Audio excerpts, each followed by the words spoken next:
I'm 82. I still drink from this chip mug every morning. My wife hated it, said it tasted like pennies. But that mug, it reminds me of the mornings I didn't spend with her. At 51, I walked into my mother's living room and she looked at me like I was a stranger. Can I help you? She asked. That was the last conversation we ever had. I spent decades thinking I had time, delaying phone calls, birthdays, visits, thinking there would always be another day. But another day isn't guaranteed. My daughter's recital, my brother's surgery, I missed them forever. Small things, the smell of fresh bread on Sunday, a joke at the breakfast table, slip away faster than you think. Health, family, quiet mornings, you ignore them thinking you have plenty of time. And one day, you don't. My wife whispered once, "You're here, but you're not really here." That hit harder than any work deadline ever could. Missed calls, forgotten birthdays, meals skipped with the people you love, piles up silently until you can't go back. I wish I'd acted sooner. I wish I'd said more. I wish I'd stopped thinking later was safe. I can't get those years back. But maybe you don't have to lose yours. I'm 82 years old, and there's a mistake I made at 50 that looked harmless, responsible even. But it doesn't explode, it doesn't scream, it just quietly takes things from you, one at a time. My name's Tom, and the mistake was simple. I kept choosing later over now. At 50, I would have argued with you. I would have said I was being smart. I was working, paying bills, keeping the roof tight and the fridge full. I told myself I'd get to the important stuff when things calmed down. They never calmed down. It's late here as I say this. The house is quiet, and that way it only gets when you've lived in it a long time. The refrigerator makes its soft humming sound. The clock over the sink ticks like it's trying not to bother me. On the table, there's a mug with a chip in the rim. My wife, Ellen, hated that mug, said it made the coffee taste like pennies. I still use it anyway. That's what time does. It leaves you with small objects and big thoughts. Let me tell you what later cost me. When I was 49, my left knee started talking to me. Not a sharp pain, nothing dramatic, just this dull complaint when I stood up after sitting too long. I'd take the stairs at work and feel it like a rubber band pulled too tight. I told myself I'd get it checked when the big project ended. The project ended, another one started. I bought a brace at the pharmacy, wore it under my slacks. Felt like a secret. When Ellen asked, I joked about getting old. She didn't laugh. She said, "Tom, don't be stubborn. Just see someone." I said, "I will." I meant it too. That's the part that's so tricky. Delay isn't always lying. Sometimes it's a promise you truly believe you'll keep. One morning, I was stepping off a curb in a parking lot. Not ice, not rain, a normal day. My foot landed funny and my knee gave out like a chair with a broken leg. I went down hard. Not a fall you can pretend didn't happen. I sat on the asphalt with my palm pressed against the bone, and I felt something I hadn't felt in a long time. Fear. Not fear of pain. Fear that my body was quietly changing the rules and I hadn't read the new rule book. The doctor told me it wasn't one thing. It was years of small things. Wear and tear, bad movement, ignoring signals. He said the word surgery in a calm voice, like he was ordering lunch. That was my first real lesson about later. Later is not free. Later charges interest. After the surgery, I was on the couch for weeks. Ellen brought me soup and told me stories from a day. At first, we talked like we always said we would when we had more time. Then my phone rang, work, questions, problems, people needing decisions. I answered because I thought I had to. Ellen watched me from the doorway. She didn't yell. She didn't cry. She just looked tired, like someone who's been waiting in a long line and realizes the line isn't moving. I still remember what she said because it landed in me like a stone. She said, "You're here, but you're not here." That sentence follows you. At 50, I didn't understand how a marriage can die without anyone slamming a door. It can die from logistics, from schedules, from being too tired to talk about anything but what's broken, what's due, what's next. We were good people. We loved our kids. We paid our bills. We weren't cruel. We weren't reckless. We were just postponed. On Fridays, we used to go out.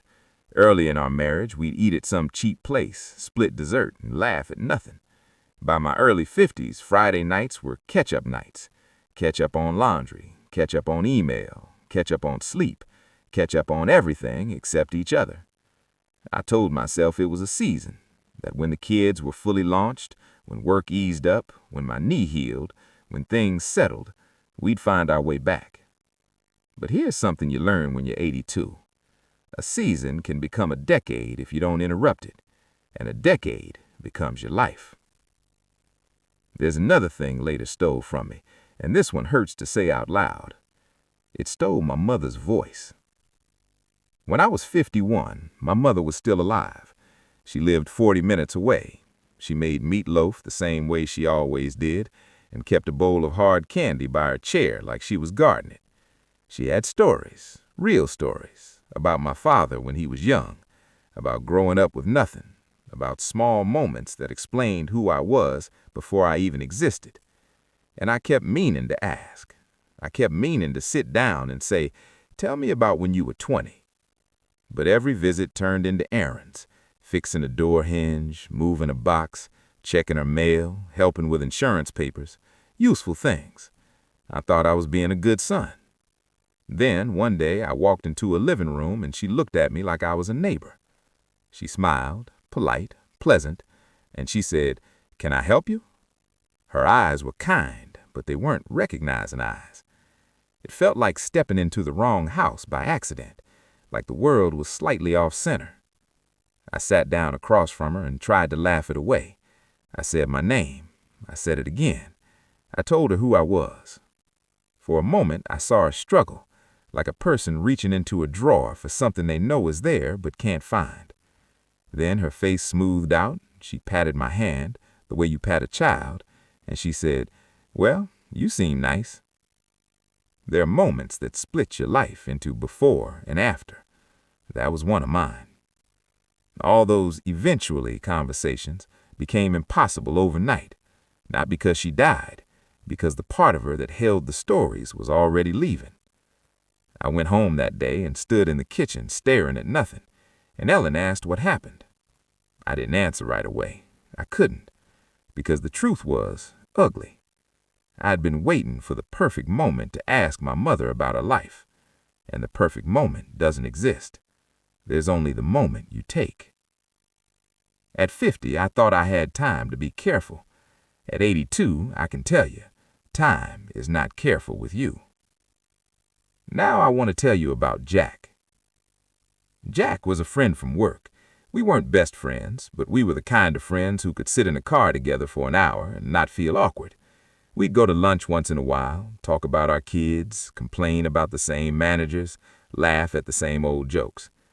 Jack had a habit that made him proud. He didn't go to doctors. He called it not borrowing trouble. He'd say, "If I feel fine, I'm fine." He had this little cough sometimes, not constant, not scary, just a cough that showed up and left like an uninvited guest. We'd be in a meeting and he'd cover his mouth, clear his throat, and keep going. One day in the break room, I said, "Jack, did you ever get that checked?" He waved his hand like I'd offered him something he didn't want to buy. He said, "I'm good, don't start mothering me." I laughed, because that's what men do when we're scared. We turned it into a joke. The last time I saw Jack was a Tuesday. He was wearing a blue shirt, the one that made him look more awake than he really was. We were leaving the building at the same time.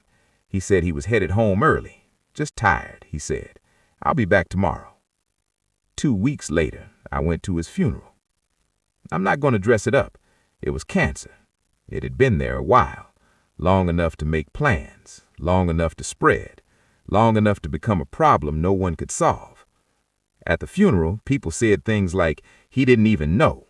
But I kept thinking, maybe he did know, a little. Maybe his body had been whispering for months, and he kept turning the volume down. That's the thing about checkups. They aren't about bad news. They're about catching the bad news while it's still small enough to handle. At 50, I didn't fully understand this. I thought health was mostly luck and genetics. Some of it is, but a lot of it is attention. I'm gonna pause here and tell you the mistake straight, because you've probably guessed it by now. The mistake wasn't my job. It wasn't my knee. It wasn't my mother's illness. It wasn't even Jack's stubbornness. The mistake was delay. I kept pushing life into a place called someday. And someday is not a day on the calendar. Someday is a hiding place. I used it to hide from discomfort because checkups are uncomfortable. Hard talks are uncomfortable. Looking at money clearly is uncomfortable. Admitting you're not happy at work is uncomfortable.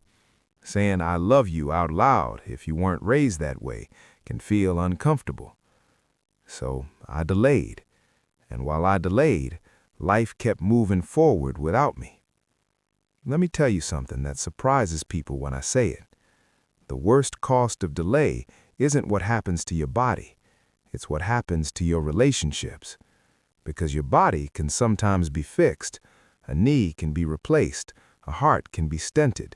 Blood sugar can be brought down. You can turn a lot of things around if you catch them early. But relationships? Relationships don't have replacements. They have time. And time is the one thing you can't earn back. When my kids were in their 20s, I still treated them like teenagers.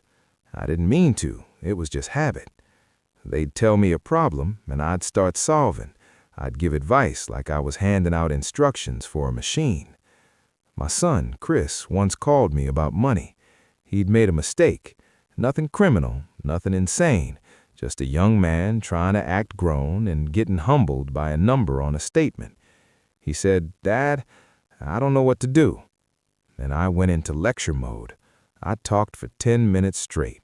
Interest rates, responsibility, discipline. I thought I was being helpful. There was a silence on the line.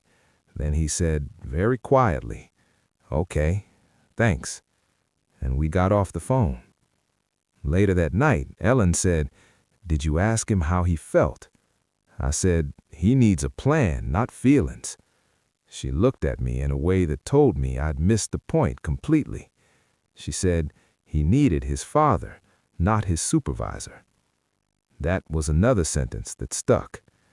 I didn't understand at 50 that adult children don't need you to steer their life. They need you to be the safe place they can tell the truth. If you always fix, they stop sharing, because sharing turns into a test they feel they can fail. And if you delay learning that, you wake up one day and your kids are polite with you. They call on birthdays, they send pictures. They're not mean, but you can feel the distance like a draft in an old house. It's subtle, but it's cold. I started changing, but later than I should have. I learned to ask better questions. Instead of, "Why would you do that?" I learned to say, "What do you think your next step is?" Instead of, "Here's what you should do," I learned to say, "Do you want advice, or do you just want me to listen?" It felt awkward at first, like writing with your non-dominant hand, but it brought them back. Not all at once, little by little. And that's how most good things come back, if they come back at all. Now, let's talk about money for a minute, because this is where later can ruin you quietly. At 50, I was making decent money. Not rich, but steady. And I kept telling myself I'd get serious about retirement soon. Soon meant after the next raise, after the next bonus, after the kids finished college, after we replaced the roof, after we caught our breath. I did contribute to my retirement, but not enough. I wasn't reckless. I wasn't foolish. I was delayed. I also spent money on things that made me feel like I was winning. A nicer car, a bigger TV, a few upgrades around the house that looked impressive for about 2 weeks. And I told myself the same sentence every time. We deserve it. Maybe we did. Maybe we didn't. But I know this. I don't remember the feel of that steering wheel. I remember one road trip where my son fell asleep in the passenger seat with his mouth open, and Ellen took a picture and laughed so hard she snorted. I remember my daughter's graduation, not the ceremony, the moment after, when her arms were shaking because she was trying not to cry. I remember a Sunday morning breakfast where nobody was in a hurry, just eggs, coffee, quiet talking. Those are the things I can still see clearly. The furniture, the gadgets, the shiny stuff, it all dissolves. But the costs of delay and money don't dissolve. They harden. Because at 70, at 80, you can't always go back and work more. You might not have the health. You might not have the energy. You might not have the chance. And then you're not thinking about freedom. You're thinking about groceries, prescriptions, and whether you can afford the dentist. That kind of worry is a thief. It steals sleep. It steals patience. It steals peace. I'm not saying you should live like a monk. I'm saying don't let later handle your money. Later is careless. If you're in that 45 to 55 window, you are standing in a place with more power than you realize. You still have time to heal, time to change direction, time to invest, time to mend things before they break, time to get strong again, time to rebuild trust, but only if you stop treating time like it's stored in a closet somewhere. There's one more story I need to tell you because it's the one that finally embarrassed me into changing. It was a Thursday night, rain against the windows. Ellen was washing dishes, and I was sitting at the table pretending to look at mail while actually thinking about work. She said, "Tom?" I didn't look up. She said, "Tom, I'm lonely." That got through. I looked up. Her hands were wet. She didn't turn from the sink. She kept scrubbing a plate like it had done something wrong. I said, "What are you talking about? I'm right here." She turned then, and her eyes were not angry. They were tired. She said, "You're physically here, but you're always somewhere else. If we keep going like this, I don't know what we'll have left." Now listen to me. That was not a dramatic ultimatum. She wasn't threatening. She wasn't trying to scare me. She was giving me a fact. A marriage doesn't end when someone leaves. It ends when someone stops reaching. And she was telling me she was getting tired of reaching. At 50, I would have tried to fix it with a vacation. "We'll take a trip," I would have said. "We'll go somewhere nice." Trips are fine. Trips can even help. But the real fix is smaller. It's daily. It's attention. It's putting your phone in another room for 1 hour and asking your spouse a real question, then shutting up long enough to hear the answer. It's looking them in the face when they speak, instead of nodding while your mind runs. It's saying, "I miss you," before the distance becomes normal. That night, I did something I hadn't done in years. I told Ellen the truth. I said, "I'm scared." She said, "Of what?" I stared at the table. I could see the scratches in the wood. Each one had a story. A dropped fork, a dragged box, a life lived in a hurry. I said, "I'm scared I'm not enough, that if I stop pushing, everything will fall apart." She dried her hands and sat down. She took my hand and held it like it was something valuable. She said, "You're the one falling apart." That was the moment. Not the knee, not the funeral, not my mother's eyes. That sentence, because it was true. I had built a life where I was always almost living it, always preparing, always managing, always delaying, and I was losing the very people I was doing it for. After that, I started making small switches. They weren't heroic. They were almost boring. But boring is fine. Boring works. The first switch was this. When my body complained, I listened. I scheduled the appointment instead of thinking about it for 6 months. I started walking every day, even if it was only 15 minutes. Not power walking like some athlete, just walking like a man who wants to be able to get up from the floor at 80. I stopped treating sleep like a luxury. I treated it like medicine. I started doing the tests I didn't want to do, the ones people joke about, the ones people postpone. I stopped joking. I did them. because I've sat in hospital rooms enough to know the price of bravado. The second switch was this. I stopped turning love into assumptions. I grew up in a house where we didn't say much. You worked, you provided. That was love. But love that stays in your head doesn't warm anyone. So I started saying things out loud, not in speeches, in plain words. I love you. I'm proud of you. I'm glad you called. Do you know how strange it felt at first to say, I'm proud of you to my daughter when she was already grown?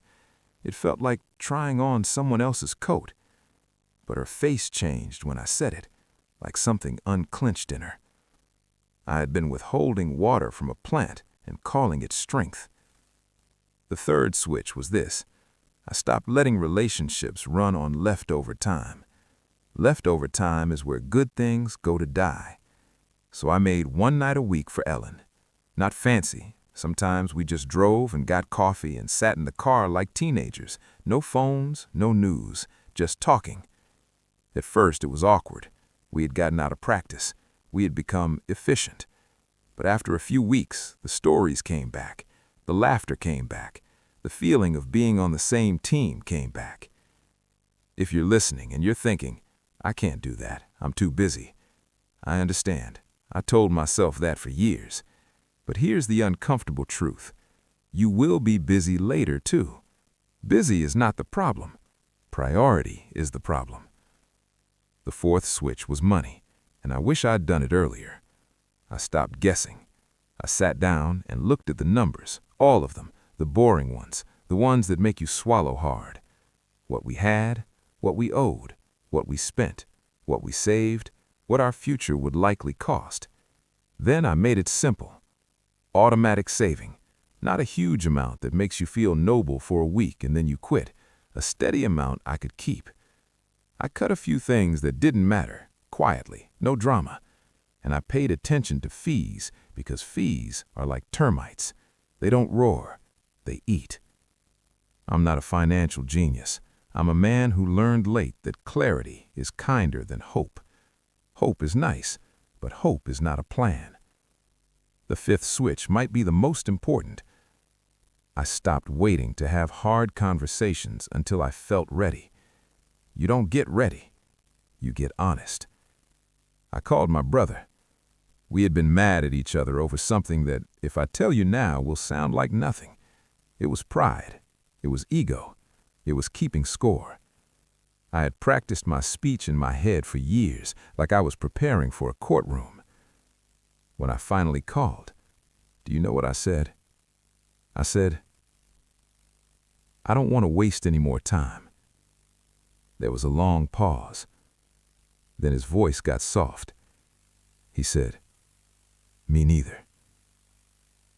That's how it goes more often than you think. The conversation you fear is often the one the other person is hoping you'll start. Not always. Sometimes people disappoint you. Sometimes they don't meet you halfway. But even then, you get your peace. You stop carrying the anger like a heavy bag you refuse to put down. Now, if you've been listening this whole time, you might be thinking, Tom, you're telling me life is fragile. Yes, but I'm also telling you something else. Life is still workable in your 40s and 50s. That's what I didn't understand. At 50, I thought the big doors were already closed, that my job was to endure and maintain, that change was risky. So I stayed in work I didn't like, chasing a promotion I didn't even want, because it looked like success from the outside. When I got it, the title felt good for about a week. Then it just became a heavier backpack, more stress, more hours, more being needed, and less of everything else. Later, when I finally retired, I had the time I used to dream about. But time without energy is not the same as time with energy. At 82, I still have moments of joy. I still laugh.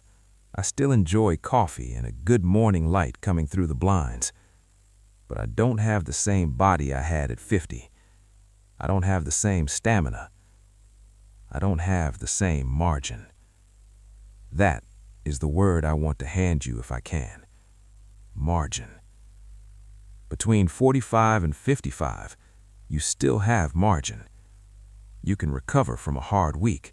You can change your habits and see results. You can rebuild trust. You can fix many money mistakes. You can catch health problems early. You can travel without needing a plan for your plan. You can make memories that will feed you when you're older. But margin shrinks if you keep spending it like it renews every Monday. It doesn't.